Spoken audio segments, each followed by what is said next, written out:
అలా అనుకున్న వాళ్ళందరి ప్రతాపాన్ని కృష్ణుడు ఓడిస్తున్నాడు తెలుసుకో. కనుక నువ్వు నిజంగా ప్రతాపవంతుడివైతే కృష్ణుడిని గెలిచినప్పుడు అది ప్రతాపం అవుతుంది కనుక అదేదో ఆయన మీద చూపించన్నాడు.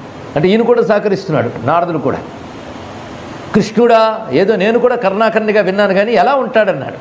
భక్తుణ్ణి భగవంతుడు ఎలా ఉంటాడని అడిగితే ఆయన మురిసిపోతాడండి.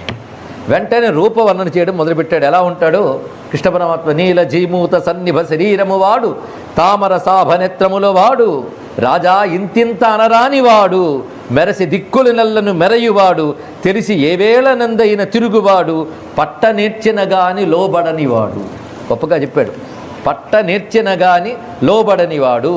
ఆయన పట్టుకోవడం ఎవరికి తెలుస్తుందో వారికి దొరుకుతాడు కానీ ఇంకెవరికి దొరకడు. అనగానే కాలయవనుడు ఎలాగైనా అతను మట్టు పెడతానని చెప్పి బయలుదేరాడు.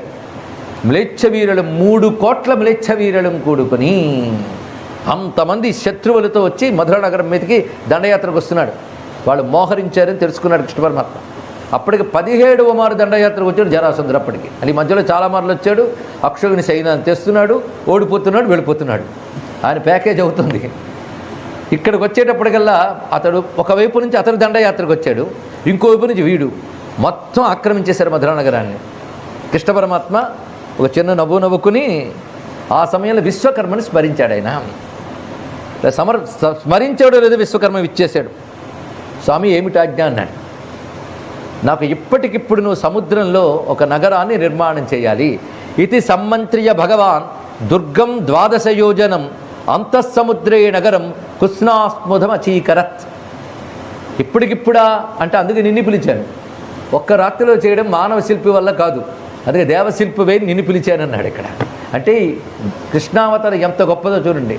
సంకల్పిస్తే దేవశిల్పి వచ్చాడు. అది కృష్ణావతారం గొప్పతనం. ఎందుకంటే భూమి మీద ఉన్న దేవతలను కూడా శాసించిన దేవాదిదేవుడు శ్రీకృష్ణ భగవానుడు. అందుకే పరిపూర్ణమైన పరమాత్మ. కృష్ణారాధన అంటే పరిపూర్ణ పరబ్రహ్మోపాసనయే. సంకల్పమాత్రం చేత వచ్చి సరేనని సంకల్పించుకుని తత్ర యోగ ప్రభావేణ కృష్ణుని యొక్క అనుగ్రహం పొందినటువంటి విశ్వకర్మ తనదైన దివ్యశక్తితో అప్పటికప్పుడు సముద్ర మధ్యంలో 12 యోజనాల పొడవు 12 యోజనాల వెడల్పు కలిగినటువంటి ఒక మహానగరాన్ని నిర్మాణం చేశాడు. ఇక్కడ ఇంతకుముందు భూమి మీద ఉన్న చోట్లుగా ఆయన వచ్చాడు. ఇప్పుడు ఆయన కోసం ఒక చోటు ఏర్పడింది భూమి మీద. ఇది ఆలోచించవలసిన అంశం. అంటే ద్వారక అనేటువంటిది భూమి మీద ఉన్న చోటు కాదు, కృష్ణుడు కోసం భూమి మీద వెలసిన ఒక మహానగరం అది. ఇక్కడ పైగా మహానుభావుడు దీన్ని నిర్మాణం చేసినప్పుడు దేవతలందరూ కృష్ణుని కోసం నిర్మించారు కనుక అది వైకుంఠంలా గోలోకంలో ఉండాలి. అందుకు దానికి తగ్గట్లుగా ఉండాలని చెప్పి ప్రతివాడు వాళ్ళ లోకంలో ఉన్న గొప్ప వస్తువును పంపించాడు. ఇంద్రలోకం మొదలుగును కుబేరలోకం మొదలైనవందరూ కూడాను పంపించితే వాటన్నిటితో అత్యద్భుతమైన ద్వారకానగర నిర్మాణం జరిగింది ఇక్కడ. అప్పుడు భగవానుడు తత్ర యోగ ప్రభావే నీత్వా సర్వజనం హరిహి తన యోగశక్తితో మొత్తం మధురానగర వాసుల్ని అప్పటికప్పుడు రాత్రికి రాత్రే ఎవరికి తెలియకుండా ద్వారకానగరంలో చేరేటట్టు చేశాడు. మధురానగరం నుంచి చుట్టూ ఇంతమంది మోహరించి ఉన్నప్పటికీ కూడా భగవానుడు తనదైనటువంటి పరమేశ్వర శక్తితో ఆ పని చేయగలిగాడు. అయినా బలరాముడు మాత్రం మిగిలిపోయారు. వాళ్ళు వెళ్ళిపోవచ్చు కదా అంటే వీళ్ళ పని ఎవరు పడతాడు. అందుకే ఏమీ ఎరగనట్టు ఆయన ఒక్కడు ఆ ద్వారం దాటి బయటకు వచ్చాడు.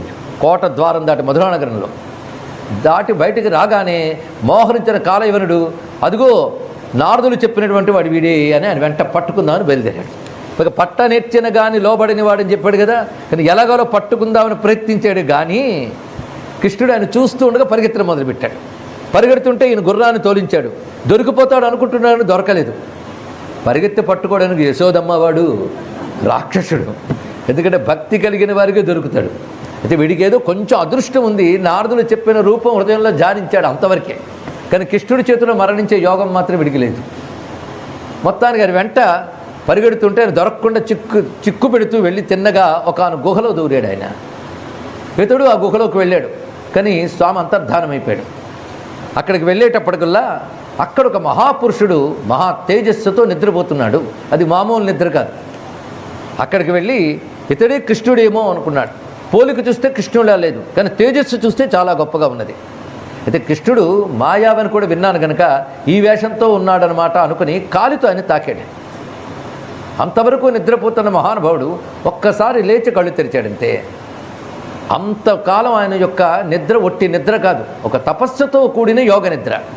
అలాంటి మహాత్ములు కానీ ఎదురుగా కళ్ళు తెరిస్తే ఎదుటి వస్తువు ఆ తేజస్సు తట్టుకోలేదు. అది ఇతని కంటి నుంచి వచ్చిన తేజస్సుతో ఎదురుగా ఉన్న కాలయవనుడు దగ్ధమయ్యాడు.